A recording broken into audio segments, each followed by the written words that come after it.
Hi, I'm Susan Patang. Welcome back to the Quiet Zone.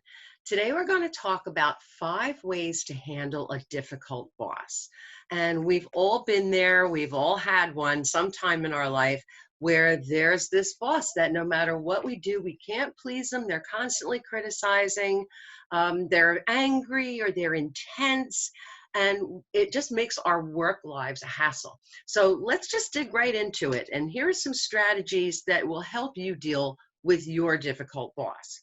Number one, remember to stay calm. And I know that's a tall order when they're screaming at you or they're ranting and raving or they're running around flapping their hands, but develop some strategies, which we're going to talk about in another video anyway, on how to maintain your calm. Because getting angry and getting upset and flustered does not help anything. Okay. One really good strategy that I've given to my clients is to use what's called a 30-second meditation. So when you know that it's all about to hit the fan, pick up an object, anything. Right here in front of me, I have a pen. So here's my pen. It's green, it writes in green ink, it has silver on it. I'm describing it to myself. I'm feeling the way it feels. I'm feeling the rubber here. This is where I hold it so my fingers don't get tired. It's used for writing in green ink when I need something to show. I use it when I do this particular project. How was it made? How did they get the ink into that little tiny part in the middle, and there's this mechanism that makes it go back and forth, and that's really cool. I wonder how they did that. 30 seconds. Okay, what that does is it stops the spiral of anxious, angry thoughts that is going on. It cuts it and it brings you back to the moment. Okay, so it keeps you mindful. That's a really good exercise to use when you feel yourself starting to escalate.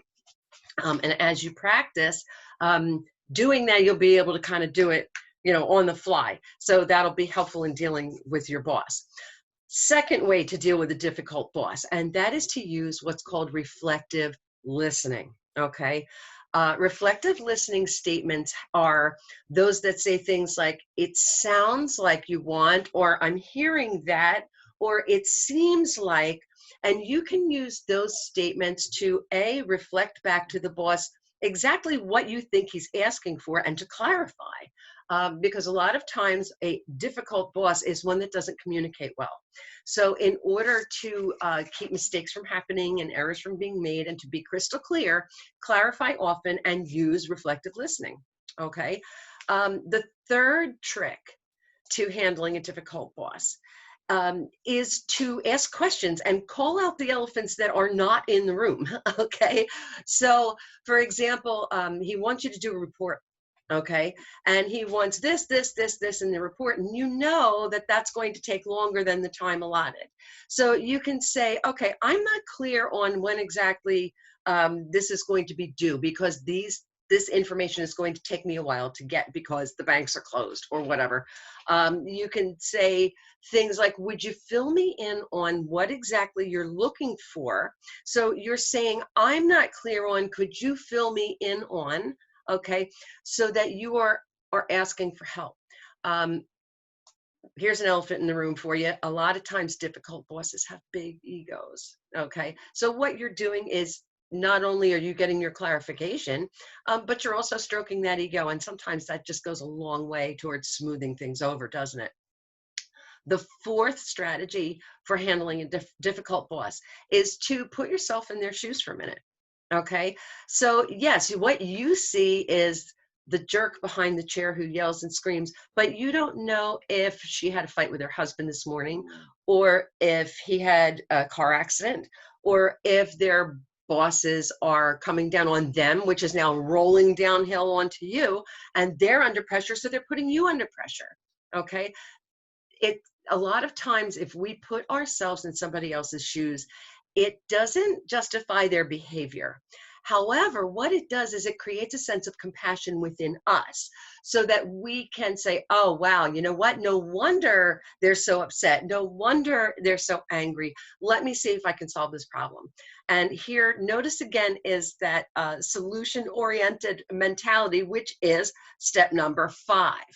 Be solution-oriented and collaborative. Okay, so here's our problem. How are we going to make this work?